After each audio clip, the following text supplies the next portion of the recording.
Rose Oraon, assistant professor, department of history, Ramgarh college Ramgarh, Vinoba Bhave university से इतिहास विषय के अंतर्गत कार्ल मार्क्स के ऐतिहासिक भौतिकवाद सिद्धांत की जानकारी दे रही हूँ।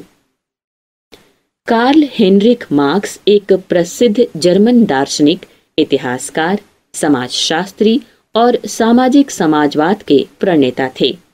इनका जन्म 5 मई 1818 ईस्वी में हुआ था। इनके अर्थशास्त्र, समाजशास्त्र और राजनीति के सिद्धांतों की समझ को मार्क्सवाद कहा जाता है। कार्ल मार्क्स द्वारा प्रस्तुत सिद्धांतों में ऐतिहासिक भौतिकवाद सिद्धांत एक प्रमुख सिद्धांत है।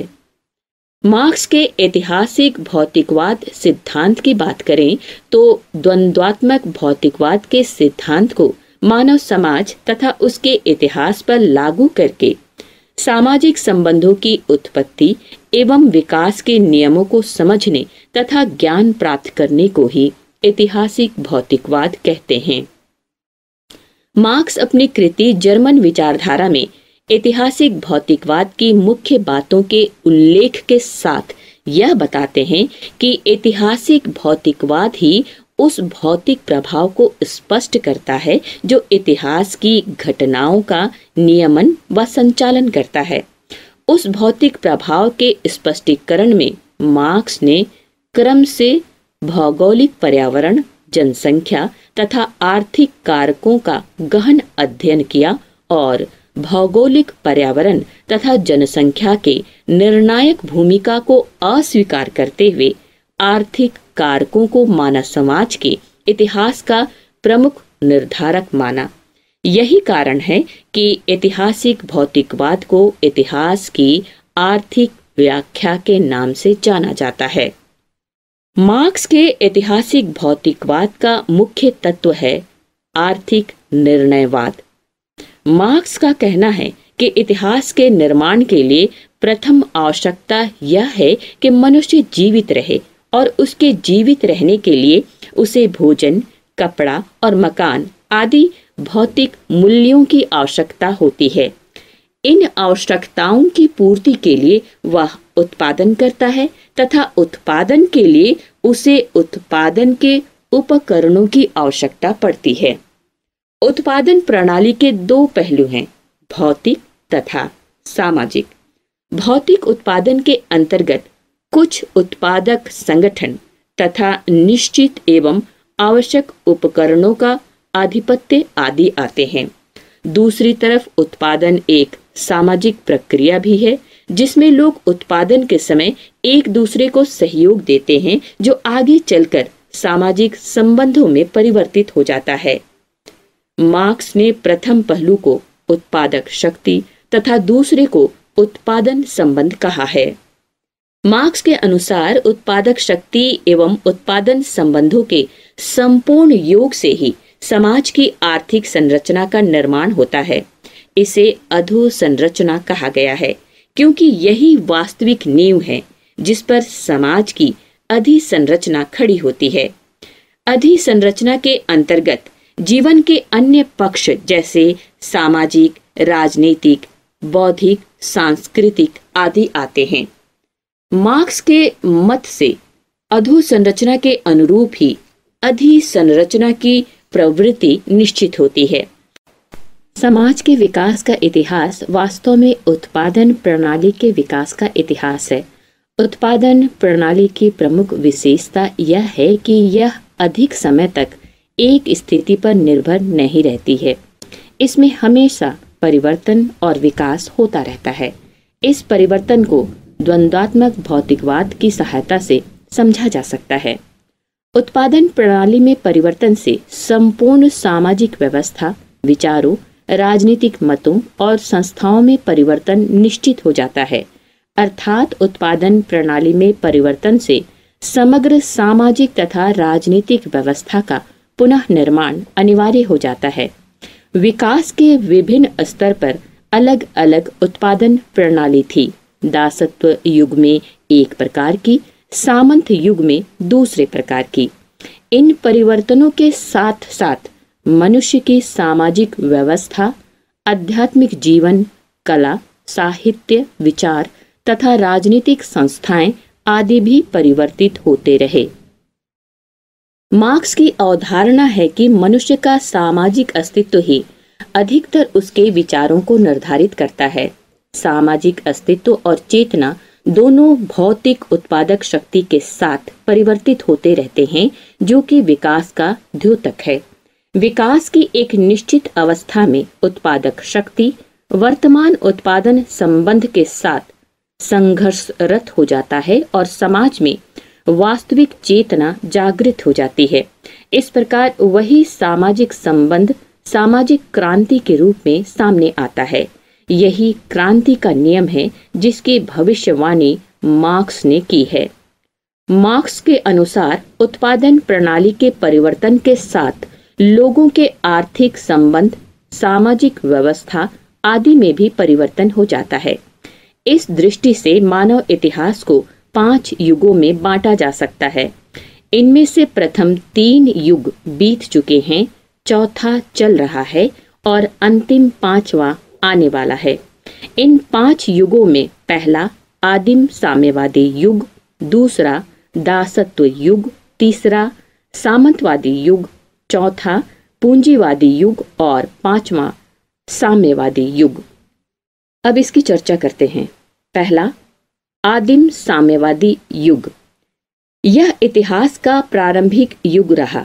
इस युग में उत्पादन के साधनों पर किसी व्यक्ति विशेष का अधिकार नहीं था, बल्कि समस्त साधन पूरे समुदाय के होते थे। प्रत्येक व्यक्ति अपनी योग्यता के अनुसार काम करता था और उसे आवश्यकता के अनुसार खाने पीने की वस्तुएं मिलती थीं। मार्क्स ने इसलिए इसे आदिम साम्यवादी युग कहा है। मार्क्स ने इस युग की व्याख्या करते हुए कहा कि इस युग में मनुष्य प्राकृतिक अवस्था में रहता था तथा कंदमूल, फल फूल और शिकार आदि से अपनी भूख मिटाता था। पहले पहल पत्थर से और बाद में तीर धनुष से लोग पशुओं का शिकार करते थे। उस समय परिस्थितियां ऐसी थी कि अकेला व्यक्ति शिकार नहीं कर सकता था, इसलिए सब लोग मिलजुल कर पशुओं का शिकार करते, मछली पकड़ते और मिलजुल कर ही उसे खाते थे। उस समय परिवार की उत्पत्ति नहीं हुई थी, इसलिए सभी लोग इकट्ठे ही कबीले में रहते थे। उस समय संपूर्ण स्वतंत्रता और समानता थी। उत्पादन के साधनों पर व्यक्तिगत अधिकार की धारणा का अभाव था, इसलिए वर्ग प्रथा नहीं थी और न ही किसी प्रकार का शोषण। समय के साथ औजारों का आविष्कार हुआ तथा इसके साथ साथ मनुष्य ने पत्थर से पत्थर टकराकर आग जलाना, आग पर मांस भूनकर खाना, पशु पालना, बर्तन बनाना और खेती करना सीख लिया। परिणाम स्वरूप संपत्ति की भावना का विकास हुआ, जिससे आपस में लड़ाई झगड़े शुरू हो गए। इन झगड़ों में दुश्मन की स्त्रियों तथा पशुओं पर अधिकार कर लिया जाता था और पुरुषों को मार दिया जाता था। इससे काम करने वाले आदमियों की कमी महसूस होने लगी। फिर दुश्मन के आदमियों को मारने की बजाय उन्हें पकड़कर गुलाम बनाकर उनसे काम लिया जाने लगा, जिससे समाज 2 वर्गों में विभक्त हो गया, मालिक और गुलाम। इस प्रकार समाज में एक ऐसा वर्ग पैदा हो गया जो दूसरे वर्ग की मेहनत पर विलासितापूर्ण जीवन बिताने लगा। यहीं से समाज 2 विरोधी वर्गों में बंट गया। दूसरा दासत्व युग। दास व्यवस्था में कुछ संपन्न व्यक्ति होते थे जिन्हें मालिक कहा जाता था। इन मालिकों के उत्पादन के साधनों के साथ साथ उत्पादन कार्य को करने वाले श्रमिकों अर्थात दासों पर भी अधिकार होता था। इन दासों पर उनके मालिकों का मालिकाना हक था। उनका वे हर तरह से शोषण करते थे। इस युग में मालिक कम और दास अधिक थे, इसलिए मालिकों को इस बात का भय था कि कहीं ये दास विद्रोह न कर बैठे। इसलिए मालिकों ने दासों को नियंत्रण में रखने के लिए राज्य सत्ता, पुलिस तथा जेल आदि की व्यवस्था की। साथ ही धर्म के द्वारा भी दासों को काबू में रखने का प्रयत्न किया गया। लेकिन दासों के शोषण और उन पर घोर अत्याचार के कारण दोनों वर्गों में संघर्ष होना स्वाभाविक था। संघर्ष का परिणाम यह हुआ कि मालिकों ने दासों से पशु के समान व्यवहार करना बंद कर दिया। अंत में दोनों वर्गों के बीच एक समझौते के तहत मालिकों ने अपने कुछ अधिकार छोड़े, जिससे दासों को कुछ स्वतंत्रता मिल गई। यहाँ से मानव समाज के इतिहास ने नए चरण में प्रवेश किया, जिसे सामंतवादी युग कहा गया। तीसरा, सामंतवादी युग। इस युग में उत्पादन के साधनों पर सामंतों का अधिकार था। ये सामंत भूमि के स्वामी होते थे। जमीन पर खेती बाड़ी करने वालों को किसान कहा जाता था। ये गरीब किसान सामंतों के अधीन थे। ये भूमिहीन किसान दास नहीं थे, फिर भी उन पर अनेक प्रकार के प्रतिबंध थे। उन्हें सामंतों की भूमि की जुताई, बुआई इत्यादि बेगार के रूप में करनी पड़ती थी और युद्ध के समय उन्हें सेना में सिपाहियों के रूप में काम करना पड़ता था। इन सब के बदले उन्हें सामंतों से अपने निर्वाह के लिए भूमि मिलती थी। इस प्रकार थोड़ी सी भूमि देकर सामंत लोग उनका खूब शोषण करने लगे। इस शोषण से इन दोनों वर्गों में संघर्ष और तेज हो गया। इन सब के बावजूद किसानों को इतना समय मिल जाता था कि वे हथकरघा और दस्तकारी के वस्तुओं का निर्माण करने लगे। इससे उन्हें अपनी जरूरत की सब वस्तुएं उपलब्ध होने लगी। बाद में इन वस्तुओं का आदान प्रदान शुरू हो गया। अब इन वस्तुओं का निर्माण आवश्यकता की पूर्ति के साथ साथ व्यापार की दृष्टि से भी होने लगा। इस प्रक्रिया ने एक ऐसे वर्ग को जन्म दिया जो एक व्यक्ति से वस्तुएं खरीदता और दूसरे वर्ग को बेचता था। यह वर्ग व्यापारी वर्ग के नाम से जाना जाने लगा। धीरे धीरे इस वर्ग के पास इतना धन इकट्ठा हो गया कि उसने हथकरघे को खरीद लिया और उसका स्वामी बन गया। फिर मशीनों के आविष्कार ने सामंतवादी व्यवस्था को पूंजीवादी व्यवस्था में बदल दिया। चौथा, पूंजीवादी युग। इस युग का आरंभ मशीनों के आविष्कार तथा बड़े बड़े उद्योग धंधों के फलस्वरूप हुआ, जिसे औद्योगिक क्रांति भी कहते हैं। इस क्रांति से उत्पादन के साधनों में भारी परिवर्तन हुआ। नई नई मशीनों ने उत्पादन के नए साधनों के विकास में भरपूर सहयोग किया तथा इन साधनों ने उत्पादन के नए संबंधों को जन्म दिया। उत्पादन के साधनों में एक वर्ग विशेष का अधिकार हो गया, जिसे पूंजीपति कहा गया, और उत्पादन करने वालों को श्रमिक। इस प्रकार समाज दो वर्गों में बंट गया। यह वर्तमान समाज की अवस्था है। इसमें श्रमिक लोग व्यक्तिगत रूप से स्वतंत्र होते हैं। इस कारण पूंजीपति लोग दासों की भांति बेच या उन्हें मार नहीं सकते हैं, परंतु नाम मात्र का वेतन होने के कारण तथा अपने परिवार को भूख से मरने से बचाने के लिए श्रमिकों को अपना श्रम पूंजीपतियों के हाथ बेचना पड़ता है। इस प्रकार लगातार पूंजीपतियों के शोषण के फलस्वरूप श्रमिकों की दशा प्रतिदिन बिगड़ती जाएगी और आखिर में श्रमिक वर्ग बाध्य होकर पूंजीपतियों को उखाड़ फेंकेगा। इस प्रकार सर्वहारा के अधिनायकवाद की स्थापना होगी। इसमें पूंजी, राज्य तथा समाज का सर्वेसर्वा श्रमिक होगा।